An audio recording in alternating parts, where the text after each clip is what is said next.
बोलो लक्ष्मी नारायण भगवान की जय। कार्तिक महात्म की जय।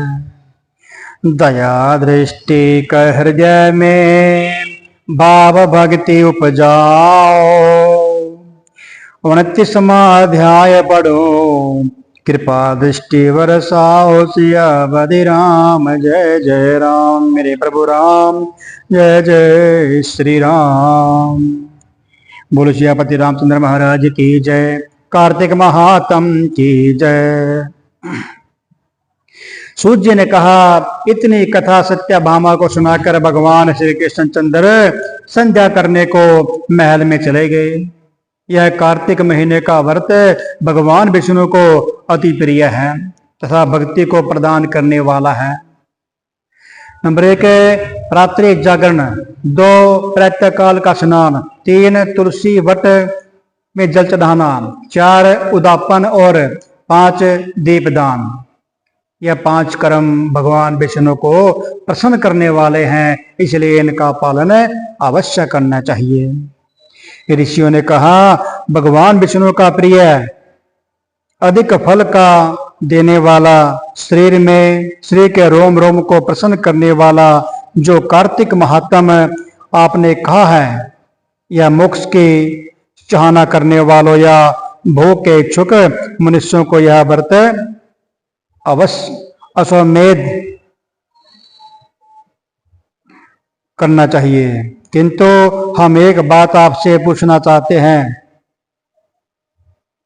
वह यह है कि यदि कार्तिक महीने का व्रत करने वाला कहीं संकट में फंस जाए, या वह जंगल में हो अथवा वह किसी रोग से ग्रस्त हो जाए, तो फिर वह कार्तिक व्रत किस प्रकार कर सकता है? क्योंकि यह श्री विष्णु जी की अतिशय प्रिय तथा मुक्ति भक्ति प्रदान करने वाला व्रत किसी तरह भी नहीं छोड़ना चाहिए। श्री सूत जी ने उत्तर दिया, यदि कार्तिक व्रती किसी संकट में फंस जाए तो वीरता के साथ शंकर जी तथा भगवान विष्णु के मंदिर में जो पास में हो उसमें जाकर रात्रि जागरण करे। अगर घना जंगल हो तो फिर पीपल के पेड़ के नीचे अथवा तुलसी के वन में जाकर जागरण करे। भगवान विष्णु की मूर्ति के सन्मुख बैठकर विष्णु जी का कीर्तन करे। ऐसा करने से 1000 गौओं के दान के बराबर फल प्राप्त हो जाता है। जो मनुष्य विष्णु जी के कीर्तन में बाजा बजाता है, उसे बाजपा यज्ञ के बराबर फल प्राप्त होता है। और हरि कीर्तन में नृत्य करने वाले प्राणी को समस्त तीर्थों में स्नान करने का फल प्राप्त हो जाता है। किसी संकट के समय या रोगी हो जाने और जल न मिल सके तो केवल भगवान विष्णु के नाम मात्र से मार्जन ही कर ले। यदि उदापन न कर सके तो व्रत की पूर्ति के लिए केवल ब्राह्मणों के प्रसन्न होने से विष्णु जी प्रसन्न रहते हैं। यदि आप दीपदान कर न सके, दूसरे की दीप की वायु आदि से भली भांति रक्षा करे, दूसरे के दीप को बचावे। और यदि तुलसी का पौधा पास न हो तो वैष्णव ब्राह्मण की ही पूजा कर ले, भगवान प्रसन्न होते हैं, अपने भक्तों के पास रहते हैं।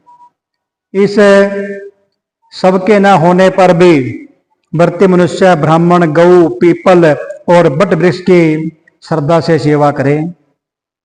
शौनकादि ऋषि जी ने कहा, अपने गौ तथा ब्राह्मणों के सदृश पीपल और वट वृक्षों को बतलाया है। और सभी वृक्षों में पीपल वृक्ष के और वट वृक्ष श्रेष्ठ क्यों कहे गए हैं?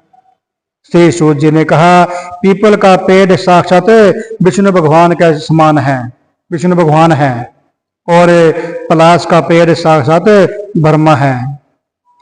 इन वृक्षों की पूजा, सेवा तथा दर्शन से सब पापों का नाश हो जाता है।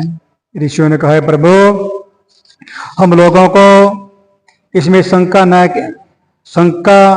है कि ब्रह्मा विष्णु और शंकर रूप वृक्ष रूप क्यों हुए? आप कृपा करके हमें बतलाइए। श्री सूर्य ने कहा, प्राचीन काल में भगवान शंकर और पार्वती जी विहार कर रहे थे। उस समय उनके विहार में बिगल डालने से विचार से ब्राह्मण का रूप धारण करके अग्निदेव वहां पर आ गई। विहार के आनंद में वशीभूत हो जाने के कारण क्रोध से भरकर श्री पार्वती जी ने समस्त देवताओं को श्राप दे डाला। पार्वती जी बोली, हे देवताओं, विषय सुख को कीट पतंगे भी जानते हैं।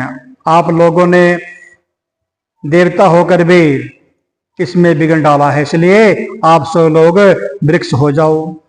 सूर्य ने कहा, इस प्रकार क्रोधित पार्वती जी के श्राप से सब देवता वृक्ष हो गए। इसी कारण भगवान विष्णु तथा शंकर जी दोनों पीपल और बट वृक्ष हो गए। इसी कारण भगवान विष्णु का शनिदेव के साथ योग होने के कारण केवल शनिवार को ही पीपल का स्पर्श करना चाहिए, अन्य किसी दिन नहीं करना चाहिए। अन्य बारों में से एतवार को तो बिल्कुल भी स्पर्श नहीं करना चाहिए, बाकी बार में पूजा पाठ कर सकते हैं। बोलो कार्तिक महात्म की।